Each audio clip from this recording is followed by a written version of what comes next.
आज की क्लास में पुनः आप सबका बहुत बहुत स्वागत है। और वहां से हम आगे बढ़ते हैं और अपनी जो कल की क्लास थी उसको हम पूरा करते हैं। मैंने केंद्रीय सचिवालय का जो छूटा हुआ भाग है मैं ब्रीफ कर दूं। हम लोग केंद्रीय सचिवालय पढ़ रहे हैं। भारतीय संविधान के अनुच्छेद 77(3) में यह प्रस्तावित किया गया है कि भारत सरकार के कार्यों को, भारतीय प्रशासन के कार्यों को सहज बनाने के लिए राष्ट्रपति विभागों का गठन कर सकते हैं।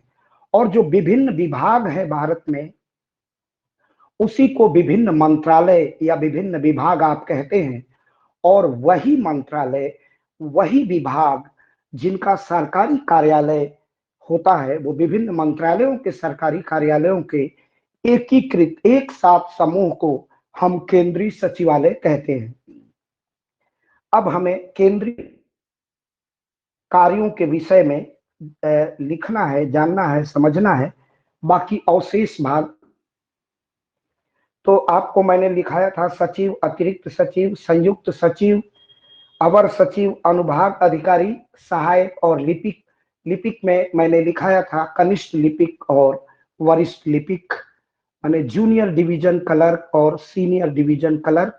इसकी जानकारी आप सबने ले ली है।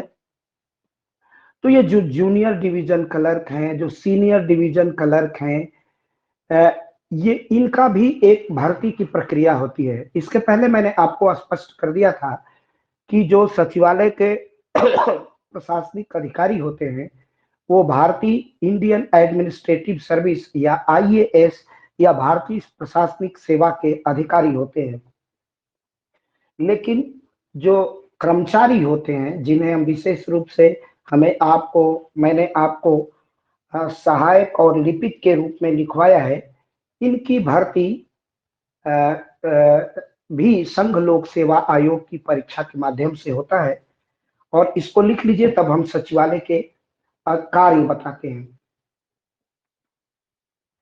सचिवालय में पैराग्राफ चेंज करके केंद्रीय सचिवालय में केंद्रीय सचिवालय में केंद्रीय सचिवालय में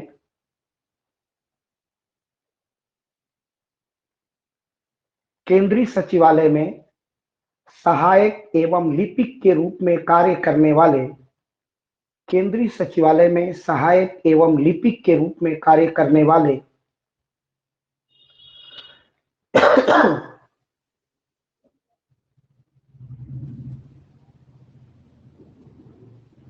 अनुभाग अधिकारी कार्य करने वाले अनुभाग अधिकारी, सहायक, वरिष्ठ एवं कनिष्ठ लिपिक, senior division clerk, junior division clerk,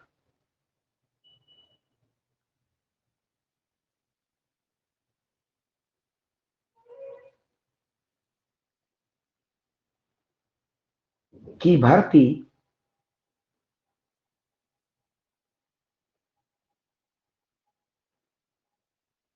संघ लोक सेवा आयोग की भर्ती संघ लोक सेवा आयोग द्वारा की जाती है। संघ लोक सेवा आयोग द्वारा की जाती है।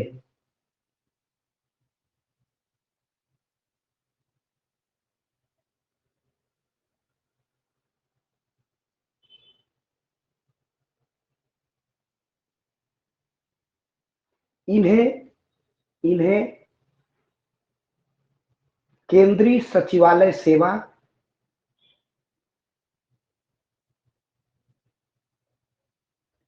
केंद्रीय सचिवालय सेवा केंद्रीय सचिवालय सेवा केंद्रीय सचिवालय स्टेनोग्राफर सेवा केंद्रीय सचिवालय स्टेनोग्राफर सेवा केंद्रीय सचिवालय स्टेनोग्राफर सेवा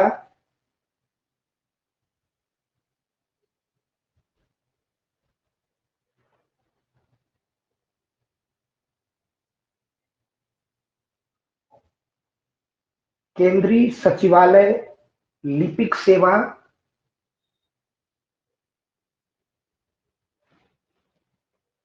आदि के नामों से, आदि के नामों से जाना जाता है।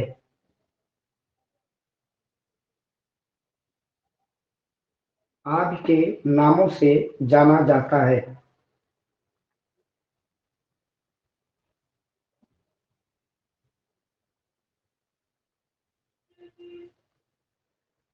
आदि के नामों से जाना जाता है।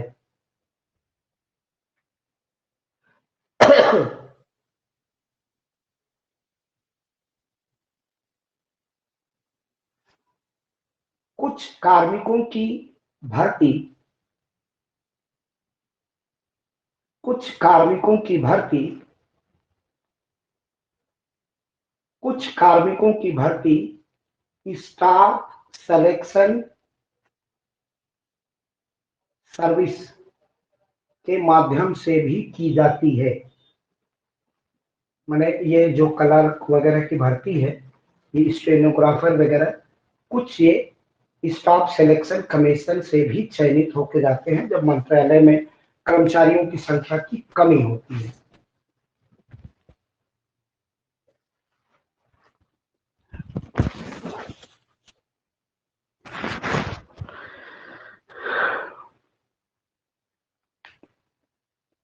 पैराग्राफ चेंज करके, केंद्रीय सचिवालय के कार्यों को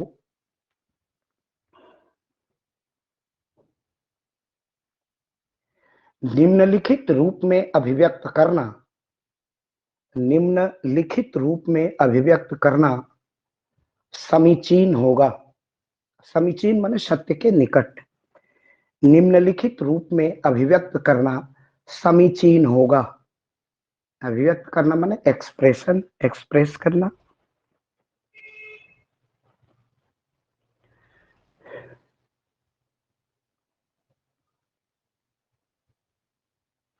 शासनादेश के अनुसार, शासनादेश के अनुसार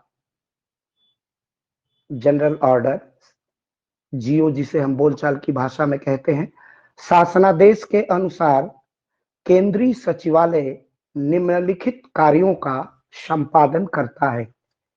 केंद्रीय सचिवालय निम्नलिखित कार्यों का संपादन करता है।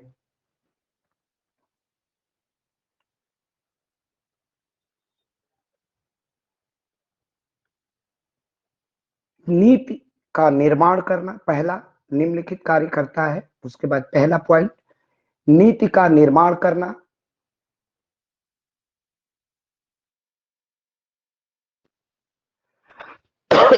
नीति का निर्माण करना,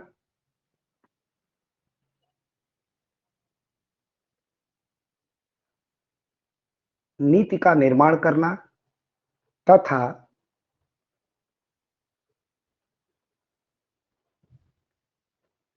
मंत्री के अपेक्षा करने पर, तथा मंत्री के अपेक्षा करने पर, मंत्री माने यहां तीनों प्रकार के मंत्री आ गए, कैबिनेट मिनिस्टर, और विशेष रूप से ये इंगित है कैबिनेट मिनिस्टर के लिए, मंत्रिमंडल स्तर के मंत्री के लिए। मंत्री की अपेक्षा करने पर, उसमें आप लिख लीजिए मंत्रिमंडल स्तर के मंत्री, मंत्री की अपेक्षा करने पर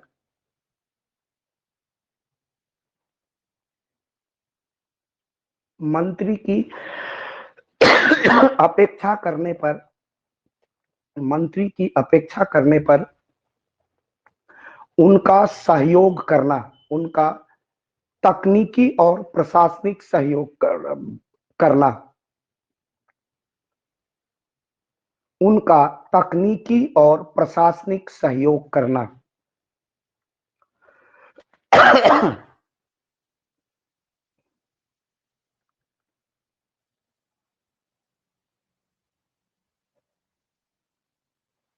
विधायन, लेजिस्लेशन, विधायन अभी समझाते हैं, नियम, विधायन, नियम, विनियम तैयार करने में, तैयार करने में मंत्री को सहयोग प्रदान करना, मंत्री को सहयोग प्रदान करना, मंत्री को सहयोग प्रदान करना। नेक्स्ट, तीसरा पॉइंट संभवतः होगा योजना का निर्माण करना, योजना का निर्माण करना,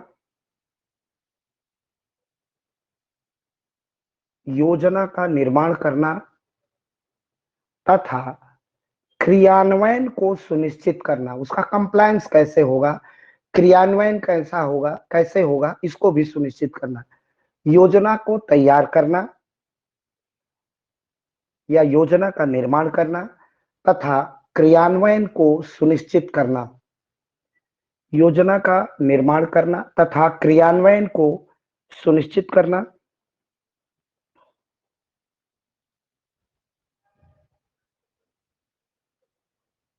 नेक्स्ट, विभाग के लिए बजट को तैयार करना, विभाग के लिए बजट को तैयार करना, विभाग के लिए बजट को तैयार करना, विभाग के लिए बजट को तैयार करना, जिसे संवैधानिक शब्दावली में, जिसे कॉन्स्टिट्यूशनल वर्ड्स में अनुदान की मांग कहा जाता है।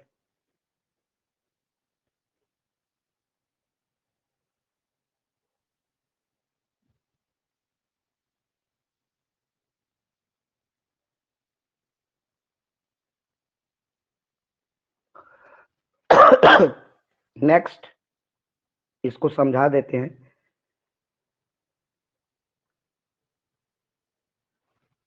क्रियान्वयन के लिए समय समय पर पर्यवेक्षण करना, ऑब्जर्वेशन। क्रियान्वयन के लिए समय समय पर पर्यवेक्षण करना, क्रियान्वयन के लिए समय समय पर पर्यवेक्षण करना। नेक्स्ट, नीतियों की व्याख्या करना, नीतियों की व्याख्या करना, नीतियों की व्याख्या करना तथा नीतियों की व्याख्या करना। नेक्स्ट, अन्य विभागों से समन्वय करना, अन्य विभागों से समन्वय स्थापित करना, अन्य विभागों से समन्वय स्थापित करना।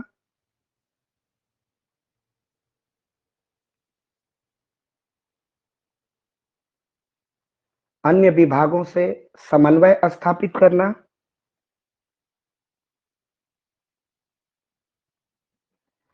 मंत्रालय या विभाग की कार्यक्षमता में वृद्धि करना, मंत्रालय या विभाग की कार्य क्षमता में वृद्धि करना।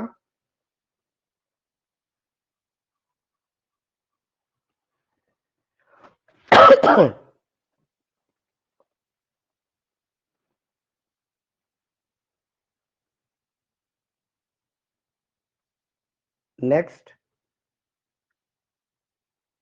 मंत्री का संसद में, मंत्री का संसदीय उत्तरदायित्व, मंत्री के संसदीय उत्तरदायित्व में, मंत्री के संसदीय उत्तरदायित्व में सहयोग और सहायता प्रदान करना, मंत्री के संसदीय उत्तरदायित्व में सहयोग और सहायता प्रदान करना, सहयोग और सहायता प्रदान करना, जिसमें जिसमें संसद के दोनों सदनों में, जिसमें संसद के दोनों सदनों में, जिसमें संसद के दोनों सदनों में सदस्यों द्वारा पूछे गए, सदस्यों द्वारा पूछे गए लिखित, मौखिक, लिखित, मौखिक, तारांकित, लिखित कामा मौखिक, तारांकित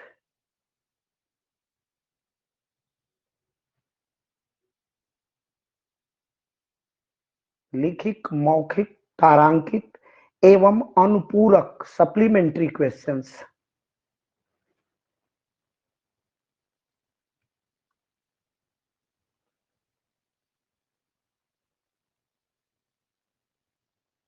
तारांकित माने इंडिकेटेड, लिखित, मौखिक, तारांकित, अनुपूरक, प्रश्नों के प्रत्युत्तर में, प्रश्नों के प्रत्युत्तर सदन के पटल पर, सदन के पटल पर, सदन के पटल पर प्रस्तुत करने में, सदन के पटल पर प्रस्तुत करने में मंत्री को सहयोग प्रदान करना, मंत्री को सहयोग प्रदान करना,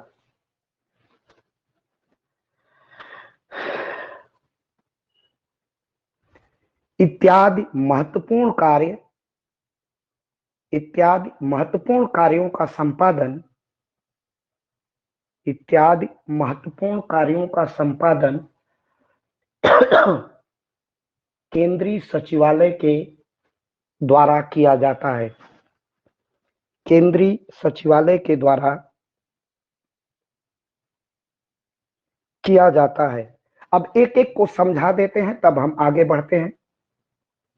जैसे मैंने बताया कि नीतियों का निर्माण करना, पॉलिसी मेकिंग करना। पॉलिसी मेकिंग किसी भी प्रशासनिक, सर्वोच्च प्रशासनिक अधिकारी का प्रथम और पुनीत कर्तव्य होता है कि वह नीतियों को बनाए। नीति बनाना मतलब अगर नीति होगी तभी उसका क्रियान्वयन होगा, तभी उसका प्रशासनिक हस्तक्षेप होगा, तभी उसकी प्रशासनिक पहल होगी। जैसे उज्ज्वला गैस की योजना देनी है, गरीबों को मुफ्त राशन देना है, खाद्य और रसद मंत्रालय द्वारा इसकी, खाद्य और रसद मंत्रालय द्वारा इसकी योजना बनाई जाती है। तो ये जितनी जितनी नीतियां बनाई जाती हैं कि हम क्या करने जा रहे हैं, हमारा फ्रेमवर्क क्या है, हमारा स्ट्रक्चर क्या है, हम किस कार्य पर एक्शन लेने जा रहे हैं, किस काम को क्रियान्वित करने जा रहे हैं, क्रियान्वयन के पूर्व प्रशासन द्वारा लिया गया संकल्प ही पॉलिसी कहलाती है, नीति कहलाती है। नीति महत्वपूर्ण प्रशासनिक कार्रवाई होती है जिसमें प्रशासन अपने को कार्य रूप में परिवर्तित करता है। तो सर्वप्रथम अगर पेट्रोलियम मंत्रालय है, रेल मंत्रालय है, कोई भी मंत्रालय है, तो कोई भी मंत्रालय जैसे कितनी ट्रेन चलानी है, रेलवे बोर्ड को ट्रेन चलानी है, तो इसका निर्धारण अगर रेल मंत्री करता है तो कहां से कितनी दूरी की ट्रेन दी जाएगी, किन क्षेत्रों से कहां तक जोड़ने के लिए ट्रेन दी जाएगी, भारत के नागरिकों को एक स्थान से दूसरे स्थान तक की यात्रा के लिए किन क्षेत्रों में ट्रेनों की संख्या कम है, किस ट्रेन की फ्रीक्वेंसी बढ़ानी है, इन सारे विषयों पर जो पॉलिसी बनेगी, जो नीति बनेगी, जो निर्धारण किया जाएगा, जो कार्यक्रम का निर्धारण किया जाता है, उसमें केंद्रीय सचिवालय, वह विशेष विभाग के कर्मचारी, प्रशासनिक अधिकारी, अखिल भारतीय प्रशासनिक सेवा के अधिकारी, उसमें मंत्री महोदय का नीति बनाने में सहयोग करते हैं। तो विभाग के लिए नीतियों के निर्माण करने का महत्वपूर्ण उत्तरदायित्व का निर्वहन केंद्रीय सचिवालय करता है। इसके अलावा समय समय पर मंत्री महोदय, समय समय मंत्री महोदय सहायता करते हैं। जैसे मंत्री, उदाहरण के लिए मैं बताऊं कि जैसे मंत्री की अपेक्षा है कि बिहार के लिए अतिरिक्त रेल लाइन, अतिरिक्त रेलवे का प्रबंधन, रेलगाड़ियों का प्रबंधन करना है, क्योंकि छठ यहाँ का महत्वपूर्ण उत्सव होता है। असम के लिए महत्वपूर्ण रेल का प्रबंधन करना है। दक्षिण भारत में बालाजी के यात्रियों के लिए विशेष रेल का प्रबंधन करना है। महत्वपूर्ण, 。 । । । । । । । । । । । । । । । । । । । । । । । । । । । । । । । । । । । । । । । । । । । । 。प्रशासनिक अधिकारी होते हैं, मंत्री समय समय पर उनसे राय लेता है कि हमने हमारी ये परिकल्पना है, हमने इस तरह के कार्य करने हैं, हमें ये कार्य करना है। जैसे डीजल और पेट्रोल के दाम बढ़े हैं, विदेशी कच्चे तेल के माल इस समय वर्तमान 1921 में विश्व में कच्चे तेल की कीमतों सर्वाधिक महंगी कीमतें हैं। अब इसमें किस तरह भारत की जनता को राहत दिया का वरिष्ठ प्रशासनिक अधिकारी जो भारतीय प्रशासनिक सेवा वर्ग के हैं, जो आईएएस है, उनकी मीटिंग बुलाई होगी, उनसे परामर्श मांगा होगा कि इसका वित्तीय प्रबंधन कैसे करें। अगर हम पेट्रोल में 5 रुपए और 10 रुपए डीजल में कर्टेल करना चाहते हैं, तो वो तेल पुल घाटा कैसे हम मेंटेन करेंगे, कहां से उस आर्थिक संसाधन को हम मैनेज करेंगे। तो इसमें महत्वपूर्ण मंथन, सुझाव, आर्थिक सुझाव, उसके विभिन्न पहलुओं पर विचार विमर्श करने का कार्य पेट्रोलियम मंत्रालय को मांगने पर आईएएस अधिकारियों द्वारा प्रशासनिक सेवा के वरिष्ठ अधिकारी और उनका पूरा अमला, उनका पूरा समूह प्रशासनिक अधिकारियों की ऐसी सहायता, ऐसे ऐसे डाटा, ऐसे कैसे कार्य होगा, उसके विभिन्न प्रारूप, उसका स्ट्रक्चर, उसका स्वरूप, उसका दस्तावेज, उसका लिखित और उसका व्यवहारिक पक्ष, उसके सारे वैधानिक पक्ष, क्या क्या करना पड़ेगा, क्या क्या उसमें वैरियर्स है और उस वैरियर्स को, उन बाधाओं को कैसे बाधित किया जाए, इस विषय में मंत्री का मार्गदर्शन और तकनीकी सुझाव, सारा सहयोग मंत्रालय के प्रशासनिक अधिकारी देते हैं। दूसरा काम है विधायन करना। अगर उस विभाग के लिए कोई महत्वपूर्ण विधि बनाने की आवश्यकता है, उसे हम लेजिस्लेशन या विधायन कहते हैं, तो विधायन का पूरा प्रारूप, कैसे वो एक्ट बनेगा, कैसे वह दोनों सदनों से पारित होकर विधि के स्वरूप में आएगा, उसका प्रपोजल, उसका प्रस्ताव कैसे तैयार होगा कि मंत्री सदन के पटल पर वह विधि बनाने का प्रस्ताव प्रस्तुत कर सके। जैसे कृषि मंत्री ने तीनों कृषि कानूनों के प्रस्ताव ड्राफ्ट रखे होंगे और दोनों सदनों द्वारा उसको पारित किया गया हो और माननीय राष्ट्रपति ने उस पर हस्ताक्षर और अपनी मुद्रा लगाई हो, वो सारा कार्य करने का काम विधि के रूप में उसके ड्राफ्ट को, उसके अभिलेख को, उसके प्रस्ताव को तैयार करने का काम भी केंद्रीय सचिवालय ही करते हैं, संबंधित विभाग के सचिवालय करते हैं। तो ये विधायन समझ में आ गया। नियम, नियम का अर्थ होता है रेगुलेशन। इसकी सारी परिभाषा भारतीय संविधान के अनुच्छेद 13 में की गई है कि नियम क्या है, विधि क्या है, विधायन क्या है, उपनियम क्या है। जब आप अपना बेयर एक्ट खरीदेंगे और उसमें अनुच्छेद 13 पढ़ेंगे, जो मौलिक अधिकारों के अध्याय में है, मौलिक अधिकारों का अध्याय आरंभ 12 से होता है, 13 में इन्हीं सब की परिभाषा की गई है। तो रेगुलेशन बनाने का काम, विभाग में क्या क्या नियम होंगे, वो पूरे देश में कैसे लागू होंगे, वो क्या नियम होंगे, उन नियमों की जानकारी। जैसे रेल मंत्रालय में सीजनल रेल टिकट कैसे दिए जाएंगे, प्लेटफार्म टिकट पेंडेमिक में 50 रुपए के हो गए थे, वो फिर 10 रुपए के हो गए हैं। ये सारे नियम जारी करने का काम भी केंद्रीय सचिवालय करता है। विनियम, विशिष्ट स्पेसिफिक रेगुलेशन, वह भी जो स्पेशल समय समय पर जो विनियम बनते हैं, उनको भी जारी करने का काम और उनके बनाने का काम विभाग का केंद्रीय सचिवालय ही करता है। इसके बाद योजनाओं को बनाना। योजना, जैसे मैंने शुरू में बताया, नीति और योजना दोनों में माइन्यूट अंतर होता है। नीति सरकार का संकल्प होता है, नीति एडमिनिस्ट्रेटिव कॉन्सेप्ट होता है, संकल्पना होती है, और योजना में पूरी बातें लिखी गई हैं कि हम इसे कैसे इंप्लीमेंट करेंगे, कैसे कैसे इसको चरणवत लागू करेंगे। तो योजना बनाना कि हम इतने समय तक टीकाकरण कर देंगे, जैसे स्वास्थ्य मंत्रालय है, हम अपने एक अपने 100 करोड़ से 125 करोड़ आबादी को कैसे दोनों डोज लगाएंगे, क्या उसकी प्रक्रिया होगी, क्या पैसा लिया जाएगा, नहीं लिया जाएगा, कैसे इनका प्रबंधन होगा।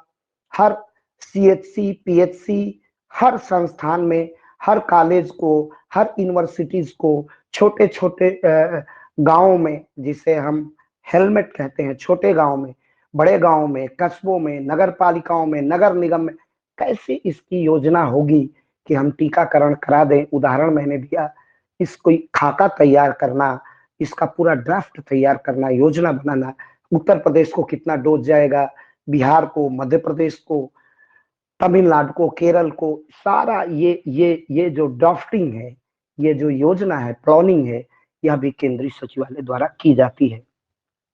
इसके बाद उसका कार्यक्रम तैयार करना, कब से शुरू करेंगे, कब से इंप्लीमेंट करेंगे, और जो छूटे हुए लोग हैं उन्हें कैसे लगाएंगे।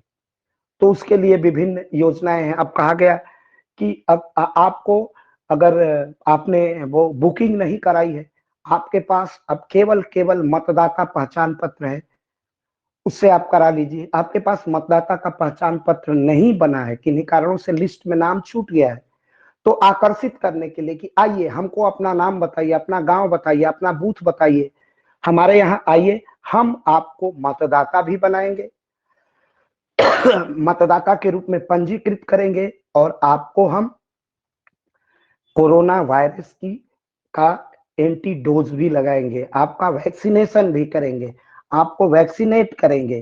तो ये लगातार ये कार्यक्रम है, ये लगातार प्रयास हो रहे हैं। उन क्षेत्रों में जहां पर जंगली एरिया है, जहां पर आदिवासी जनजाति क्षेत्र हैं, वहां पर यह निर्णय लिया भारत सरकार ने पहले ही फेज में कि हम घर घर जाके डोज लगाएंगे। हम कोई रिकॉर्ड नहीं मांगेंगे, हम जाके घर घर डोज लगाएंगे। अब हम डाटा रखेंगे, क्योंकि उनके यहाँ हम डाटा देंगे, उनको हम पर्चियां दे देंगे कि आप लगाए हैं, उनसे खो जाएगी तो इनको फर्स्ट डोज लगा है कि नहीं, सेकेंड डोज लगेगा कि नहीं, इनका डाटा उनके पास नहीं रहेगा। तो इसलिए हम क्या करेंगे कि भारत सरकार ने कहा कि उसका डाटा हम स्वयं रखेंगे। जो आदिवासी क्षेत्र हैं, वनवासी क्षेत्र हैं, उनका डाटा सरकार स्वयं करती है, रखती है। तो ये होता है कार्यक्रम। उसमें हम किस तरह कंप्लायंस करें, हमारा प्रोग्रामिंग क्या है, तो प्रोग्राम कर लेते हैं। इसके अलावा सबसे महत्वपूर्ण कार्य होता है कि सारा ये कवायद, हमारी हमारी योजना, हमारे प्रोग्राम, कार्यक्रम, योजना बना लिए, कार्यक्रम बना लिए, और कार्यक्रम और योजना से पहले जब हम नीति पर डिसीजन करते हैं, हम नीतियां बनाते हैं, और नीतियां जब हम बनाते हैं तो सारी नीतियां धरी की धरी रह जाएंगी जब तक हमारे पास बजट नहीं होगा। तो बजट तैयार करने का काम केंद्रीय सचिवालय करता है। इसमें हमने लिखवाया होगा शायद कि इसे अनुदान की मांगे कहते हैं, अनुदान की मांग कहते हैं इसे हम।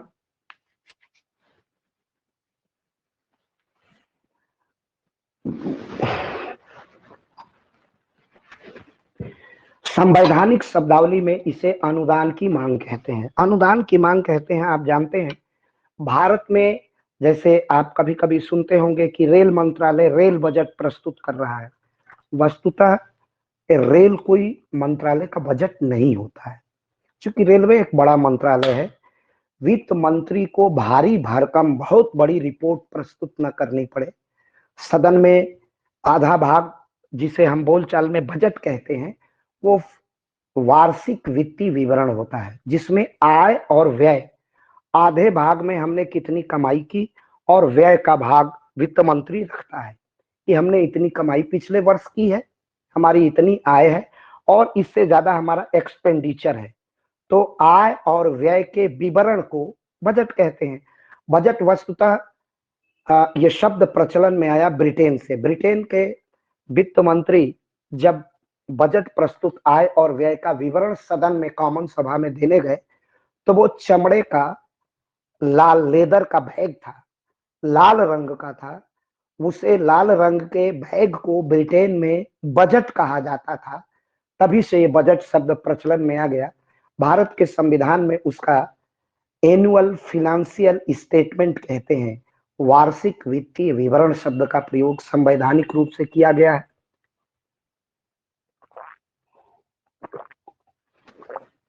तो बजट एक ही होता है, भारत सरकार का बजट वित्त मंत्री प्रस्तुत करते हैं। उसी से जो एक लंबा आय का और व्यय का भाग प्रस्तुत कर देते हैं। उसी से हर विभाग मांगता है कि हमें हमारी इतनी आय हुई है और हमें एक वित्तीय वर्ष, अब जैसे फरवरी में बजट 25 फरवरी के 26 जनवरी 25 फरवरी के बाद सदन में बजट रखा जाए, फरवरी के आखिरी सप्ताह में बजट रख दिया जाएगा। तो जब वित्त मंत्री बजट रखेंगे तो उसी में से गृह मंत्री, रक्षा मंत्रालय, हर मंत्रालय अपनी अनुदान की मांग रखता है कि हमारी इतनी आय है और हमारा इतना व्यय है, हमें देश की रक्षा के लिए इतना चाहिए, हमें हथियारों के लिए इतना चाहिए। तो रक्षा मंत्रालय मांगता है भारत सरकार के मूल बजट से, इसे हम वोट ऑफ अकाउंट या अनुदान की मांगे कहते हैं। तो तकनीकी रूप से इन अनुदान की मांगों को तैयार करने का काम वह सचिवालय के प्रशासनिक अधिकारी करते हैं।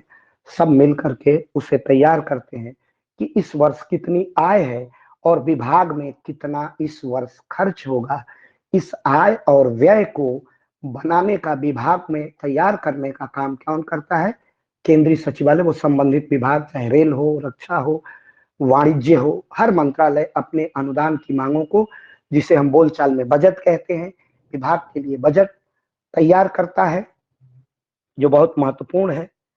इसके बाद वह किस तरह इसकी नीतियों का क्रियान्वयन होगा, किस तरह वो लागू होगा, इसको भी पूरे देश में देखने का काम, मॉनिटरिंग करने का काम, ऑब्जर्वेशन करने का काम, पर्यवेक्षण करने का काम। अगर वैक्सीनेशन, मान लीजिए वैक्सीनेशन कर दिया है, हो रहा है, तो प्रतिदिन की रिपोर्ट मंत्री जानना चाहेंगे और वो रिपोर्ट मंत्रालय, स्वास्थ्य मंत्रालय, आयुष मंत्रालय उनको उपलब्ध कराता है और ये सारा डाटा कलेक्शन का काम उनका स्वास्थ्य सचिव और स्वास्थ्य सचिवालय के कर्मचारी करते हैं।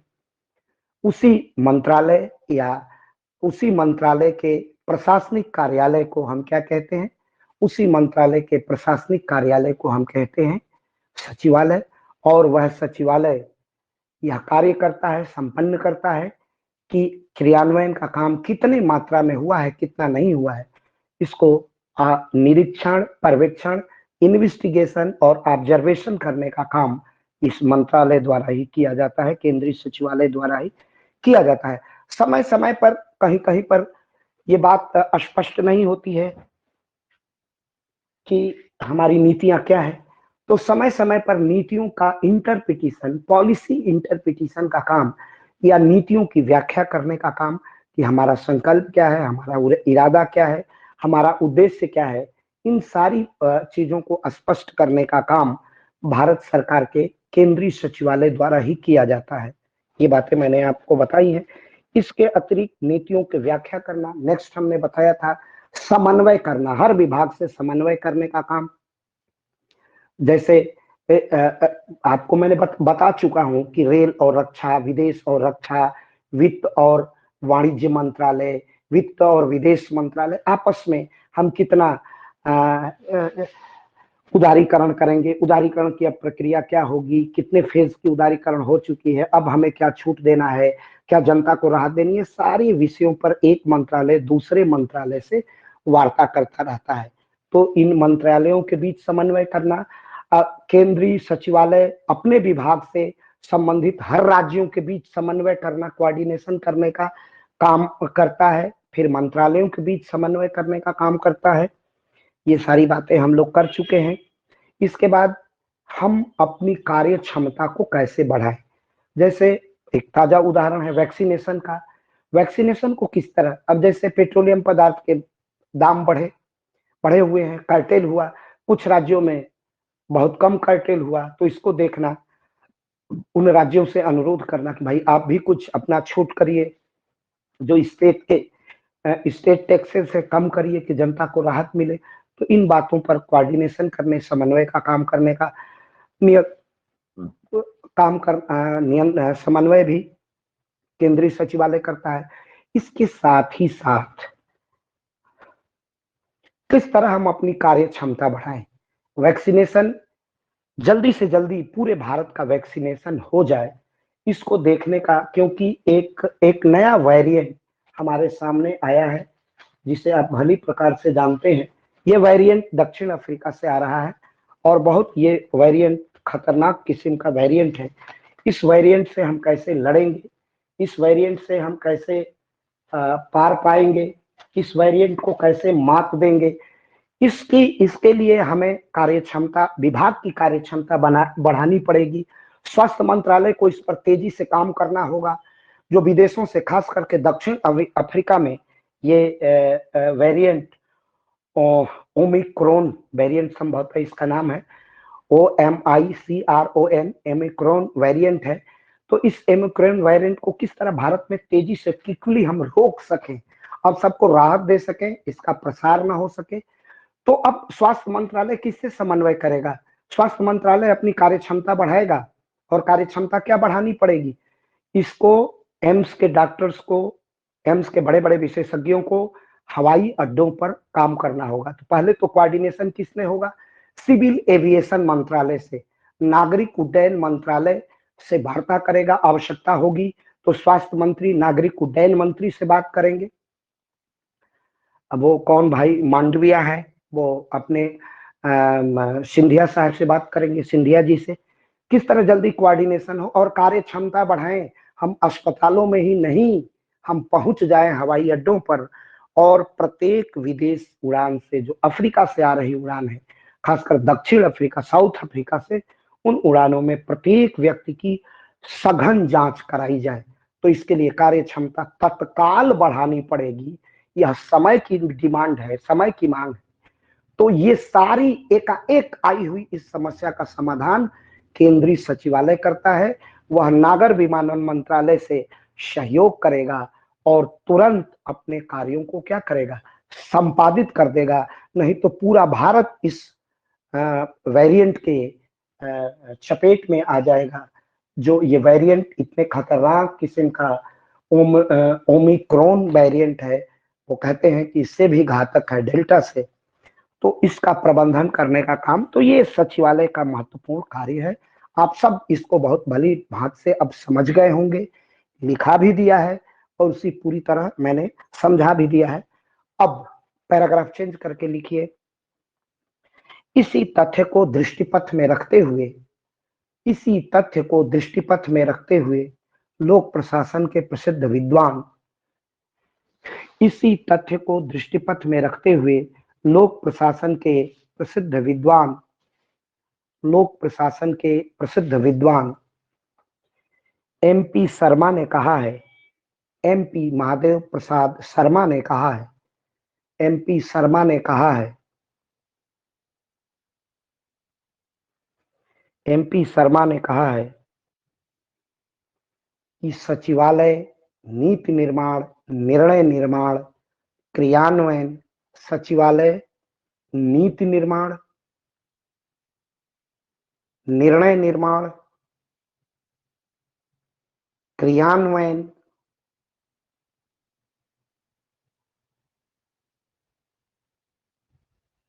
निरीक्षण,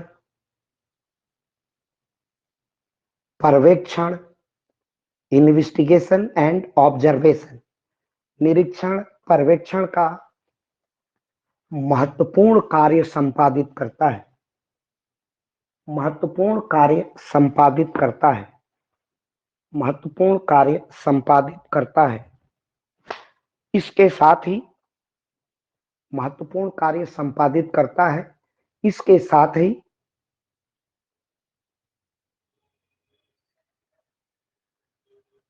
समय समय पर अपने विभाग के मंत्री को, अपने विभाग के मंत्री को विशेषज्ञ सहायता उपलब्ध कराता है। यह विशेषज्ञ शब्द मैंने इसलिए प्रयोग किया कि मंत्री हो सकता है कि वो स्वास्थ्य मंत्री हो, लेकिन स्वास्थ्य के विषय में उसे चिकित्सा विज्ञान का अध्ययन ना हो। आप कहेंगे कि IAS को भी चिकित्सा विज्ञान का अध्ययन नहीं है, लेकिन उसे प्रशासनिक अनुभव है।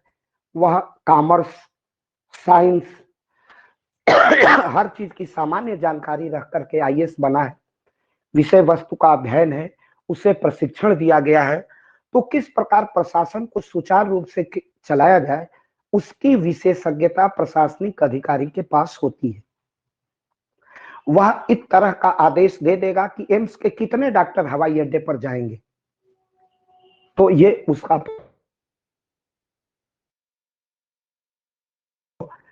नहीं होता। यद्यपि राजनेता बहुत पढ़े लिखे होते हैं, हम उनकी आलोचनाएं राजनीति हम करते हैं, अलग प्रश्न है, लेकिन इसके बावजूद भी हमारे राजनेता पढ़े लिखे हैं और लगातार एक्सरसाइज करते हैं, वर्क करते हैं, अपनी पूरी तैयारी रखते हैं।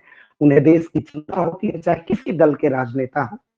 कमोबेश स्थिति अच्छी होती है, लेकिन फिर भी उन्हें विशेषज्ञ सहायता की आवश्यकता होती है, और यह विशेषज्ञ सहायता उपलब्ध कराने का काम अभी आपको लिखवाया है मैंने। यह विशेषज्ञ प्रशासनिक सहयोग प्रदान किया जाता है, ऐसा प्रोफेसर MP शर्मा ने कहा है। अब नेक्स्ट पैराग्राफ चेंज करके इसे हम आज समाप्त चलेंगे, बहुत ज्यादा नहीं है। कतिपय आधारों पर केंद्रीय सचिवालय के कार्यों की आलोचना भी की जाती है।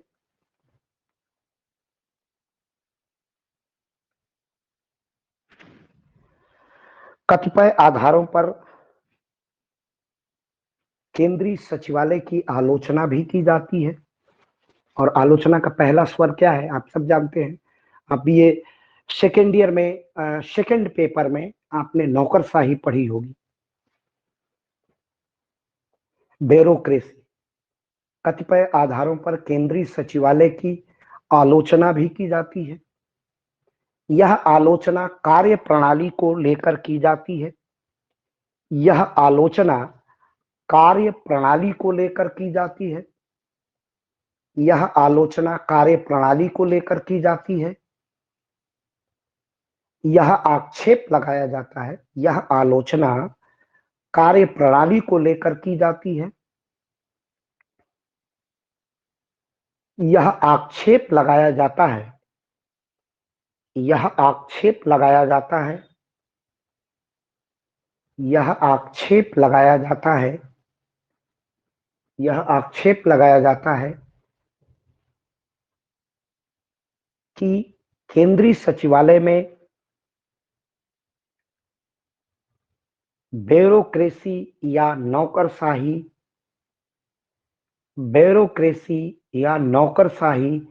प्रभावी होती है।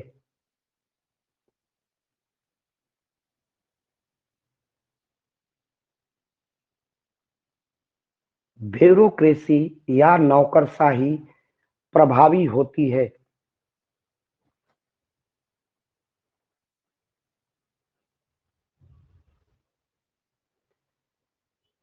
इस स्थल पर नौकरशाही या ब्यूरोक्रेसी का अभिप्राय, इस स्थल पर नौकरशाही या ब्यूरोक्रेसी का अभिप्राय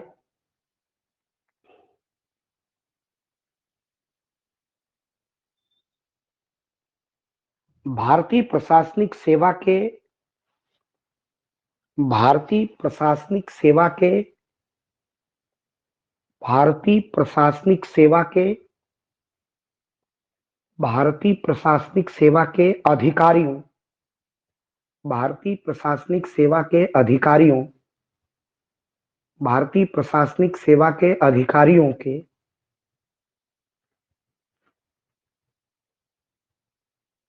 अभिजनवादी अभिजनवादी माने उच्च घराने का जैसे चरित्र होता है ना, राजे महाराजे का, इसे अभिजात या अभिजनवादी चरित्र से लिया जाता है।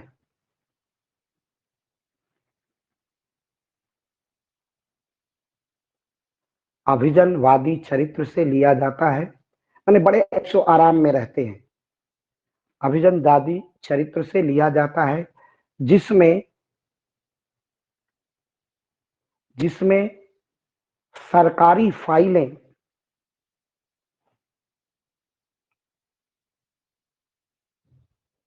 जिसमें सरकारी फाइलें लाल फीते या लाल रिबन में लाल फीते या लाल रिबन में लाल फाइलें या लाल रिबन में बंधी होती है।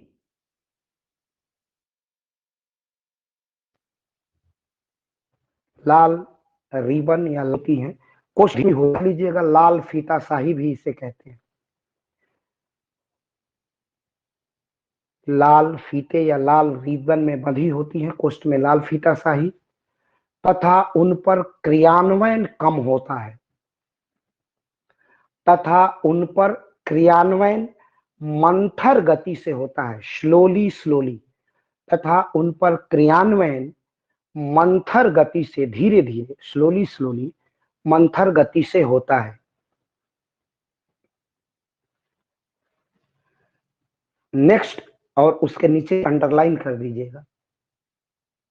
नेक्स्ट वाक्य लिखिए,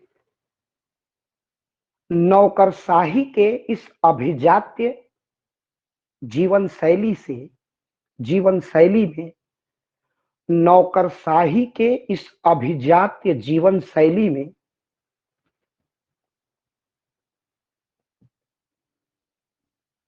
असंवेदनशीलता पाई जाती है।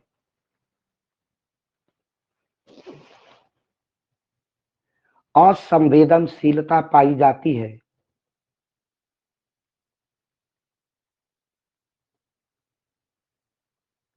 असंवेदनशीलता पाई जाती है। परिणाम स्वरूप असंवेदनशीलता पाई जाती है। परिणाम स्वरूप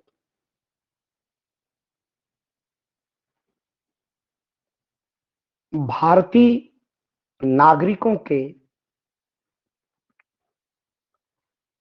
भारतीय नागरिकों का दुख दर्द भारतीय नागरिकों के दुख दर्द का भारतीय नागरिकों के दुख दर्द का संज्ञान भारतीय नागरिकों के दुख दर्द का संज्ञान प्रशासन नहीं लेता है।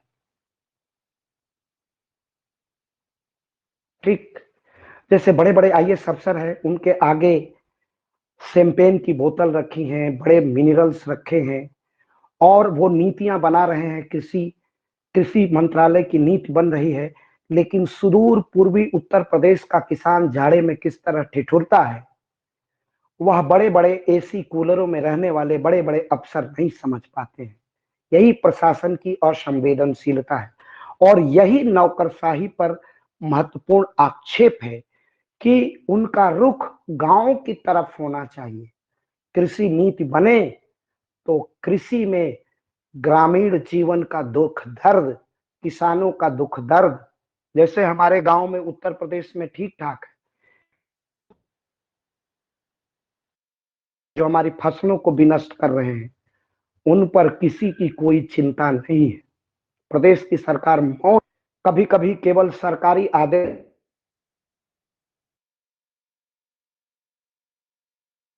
फसलें बर्बाद हो जाती हैं। यही है कि किसी मंत्रालय, चाहे केंद्र में बैठ के नीतियां बने या राज्य में बने, दुख के अनभिज्ञ रहते हैं, उसका संज्ञान नहीं लेते हैं। विभिन्न समाचार पत्रों से, सदन में उठे सवालों से अगर विधायकों के पूछे गए प्रश्नों का संज्ञान मंत्रालय और केंद्रीय सचिवालय और राज्य सचिवालय के कर्मचारी ले लेते तो इसका समाधान हो जाता। यही लाल पीताशाही, यही गंभीर आक्षेप और आरोप केंद्रीय सचिवालय पर भी लगाया जाता है। उन्हें आदिवासी की पीड़ा मालूम नहीं है, भूख से मौत हो रही है, क्योंकि ये तो ऐसो आराम में जीते हैं। इनकी जीवन शैली राजे महाराजे की तरह होती है, जिसे अभिजन इलिट ग्रुप जैसे जीता है। इन्हें वैष्णव जनदे, वो गांधी का प्रिय भजन था नरसिंह मेहता का, नरसिंह मेहता गुजरात के संत कवि थे। उन्होंने कहा, वैष्णव जनते ते तेने कहिए रे पीर पराई जानी रे। वैष्णव या भगवान के पुत्र वही है जो दूसरे की पीड़ा जान सके। ये बापू का प्रिय भजन हुआ करता था। तो ऐसे ही केंद्रीय सचिवालय के आईएएस अधिकारियों को पीड़ा की अनुभूति होनी चाहिए, तभी हमारा प्रशासन संवेदनशील होगा, दुख दर्द समझेगा और समस्याओं का धरातल पर वास्तविक समाधान होगा। यही मैंने आलोचना दिखाई है। अब इसके निष्कर्ष पर आते हैं। बहुत कम शब्द बचे हैं निष्कर्ष के, इस प्रश्न को आज हम लोग पूरा कर लेते हैं।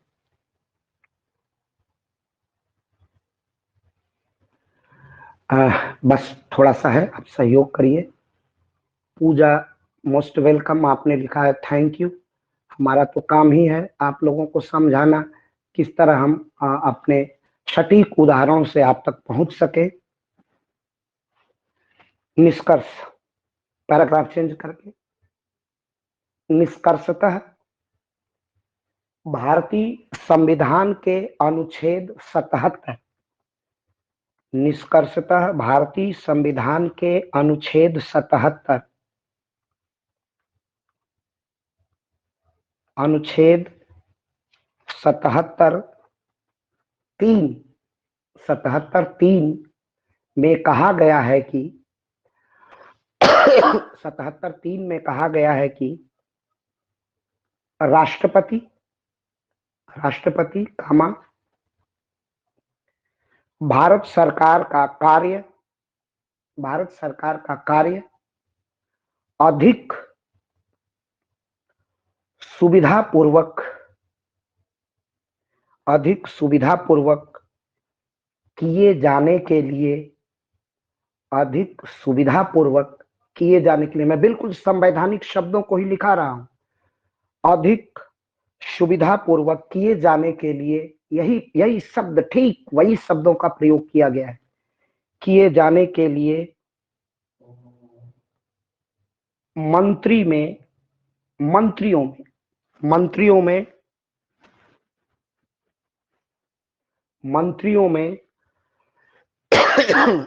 में उक्त कार्य के आवंटन के लिए नियम बनाएगा।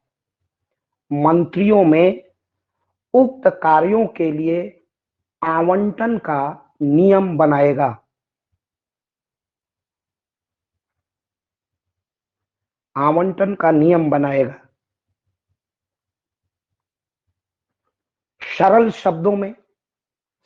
शब्दों में, ये सब नीचे अंडरलाइन कर दीजिएगा। सरल शब्दों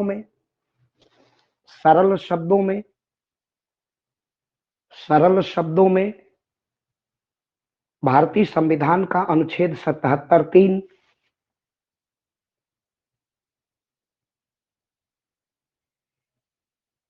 केंद्रीय कार्यपालिका या केंद्रीय लोक प्रशासन के लिए विभागों की संरचना करता है। विभागों की संरचना करता है। बड़ी सावधानी से इसे लिखिएगा, 2-3 वाक्य हैं। विभागों की संरचना करता है।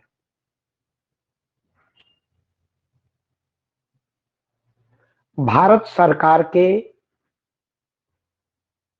विभिन्न विभागों का समूह, भारत सरकार के विभिन्न विभागों का समूह भारत सरकार के विभिन्न विभागों का समूह केंद्रीय सचिवालय कहलाता है। भारत सरकार के विभिन्न विभागों का समूह केंद्रीय सचिवालय कहलाता है।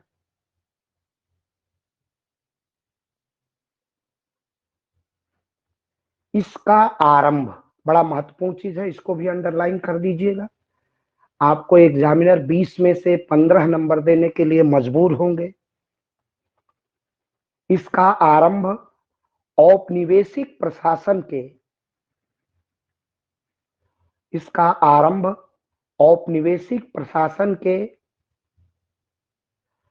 1861 के चार्टर अधिनियम से होता है। अंग्रेजों के चार्टर अधिनियम से होता है। और यहीं से अंग्रेजों ने पोर्टफोलियो सिस्टम लागू किया था। विभाग का नियम बनाया था, तभी से केंद्रीय सचिवालय अस्तित्व में आए। 1861 के चार्टर अधिनियम से होता है जब औपनिवेशिक प्रशासन ने पोर्टफोलियो माने विभाग, पोर्टफोलियो सिस्टम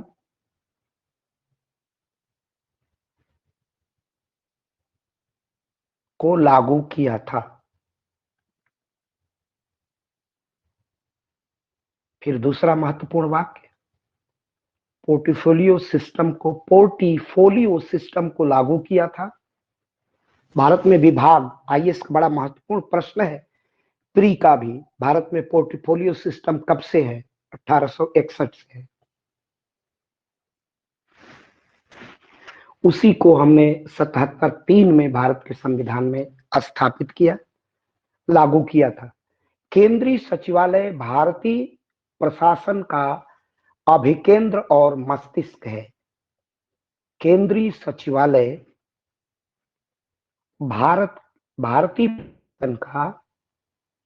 केंद्रीय सचिवालय भारतीय प्रशासन का अभिकेंद्र और मस्तिष्क है।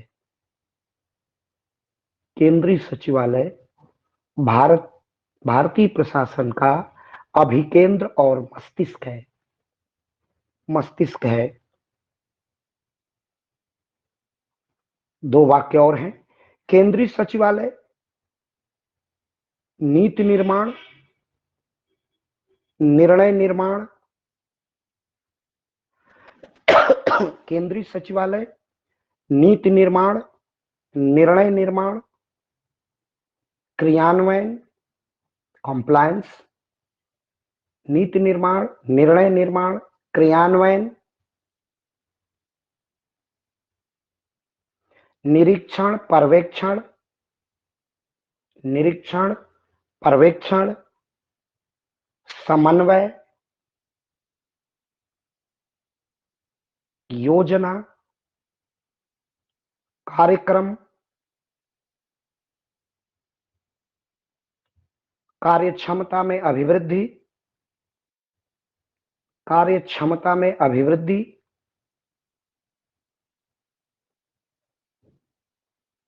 एवं प्रशासन को निरंतर जीवंत एवं गतिशील बनाए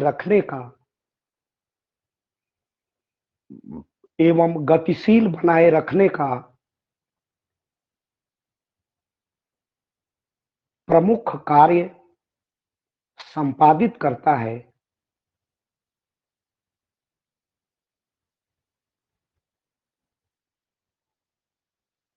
केंद्रीय सचिवालय भारतीय प्रशासन की आत्मा है। केंद्रीय सचिवालय भारतीय प्रशासन की आत्मा है। केंद्रीय सचिवालय भारतीय प्रशासन की आत्मा है।